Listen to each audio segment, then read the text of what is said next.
Hi, AVCT group. I didn't want to leave you hanging because I know that you're probably looking forward to a video, and I wanted to discuss with you today's date. It is October 6th, and that means that everything we saw in that filing regarding Hudson Bay, the warrants, the notes, the note, excuse me, it is all finalized today. Now, I just got done checking the NASDAQ's website to see if they issued a filing.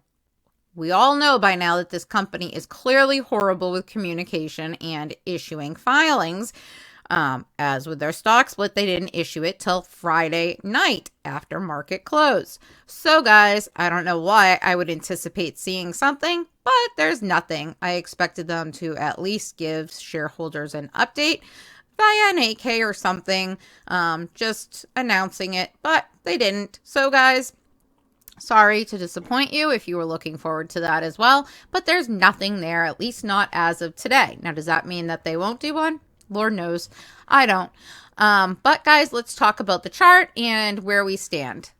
Please remember, nothing I say is financial advice, and always do your own DD. And guys, if you are getting worried about your position, then I feel you could perhaps be over leveraged. I've seen some very interesting comments, and it's concerning, because you should never invest money that you cannot afford to lose in the stock market.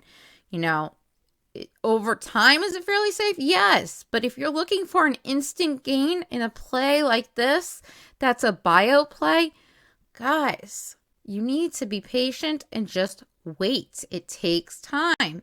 And if that's not something that you have, then you shouldn't be in this play. And if you were in this as a day trade, then you should have been long gone. So I'm a bit confused by what I'm seeing, but I'm also a bit concerned. Never, ever put all your eggs in one basket, number one. And number two, never over leverage yourself or, risk money that you need right away to pay bills or whatever else the case may be. That's not money that you should be investing, guys. Money that you're investing is extra income that you're not worried about, how long it takes for this play to happen.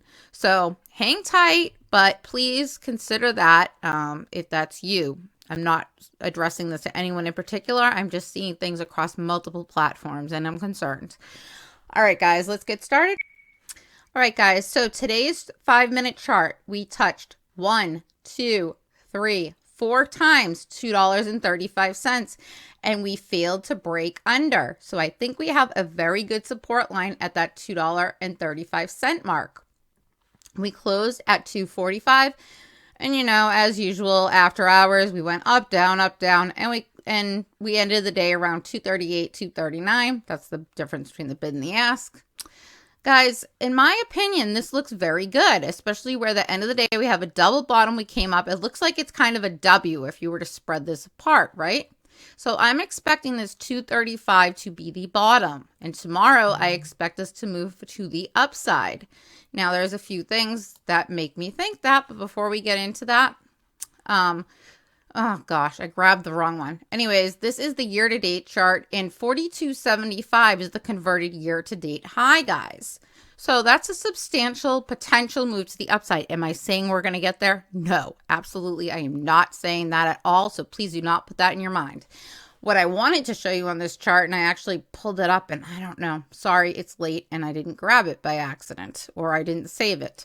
But I wanted to show you the gap fill to the upside. That is approximately $3.15 to $3.93. Well, it's 93.99 or something like that because of the conversion. So let's just say $3.94. That is what I am looking to fill in this play right now. First, that's our first move, right, guys? And I think that could happen potentially tomorrow, or tomorrow we could have another flat day, but I'm expecting a move to the upside tomorrow, and here's why. As you've seen, our current short interest is 127.26% with 1.04 days to cover. Guys, the short shares available, they have them, 550,000, so they could potentially short us, but I think some smart shorts are starting to return. Why do I think that?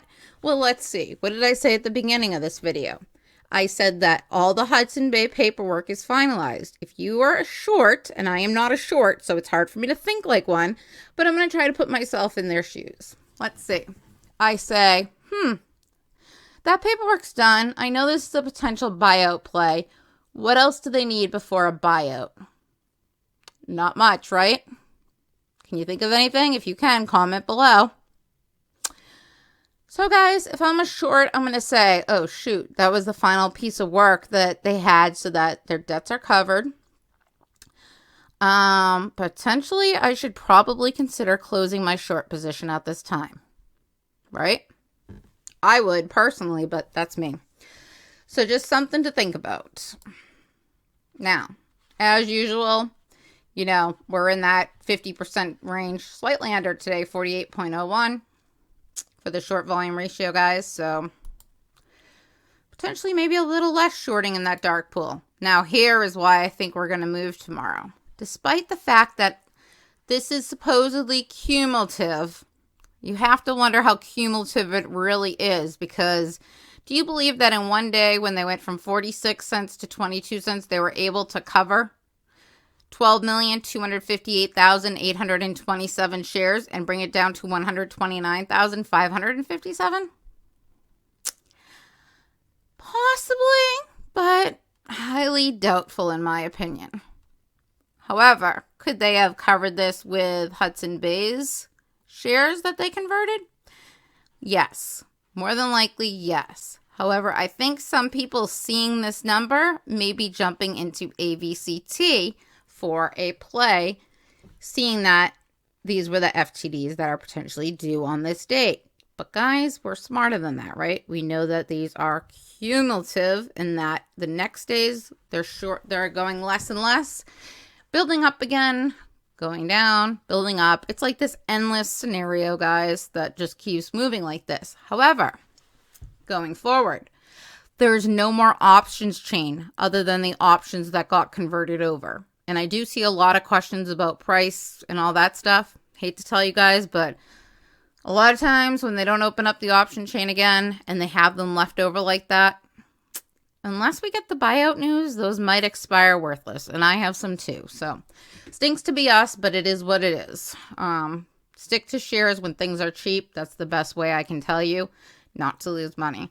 You know, I just bought a few of them as like YOLOs, and unless they're November ones though. So potentially if they close, I'll be good. But anyways, guys, that's why I think we might see that move up tomorrow. If not, next week for certain.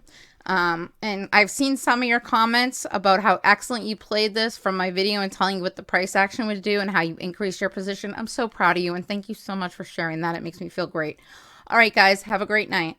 Thanks for watching.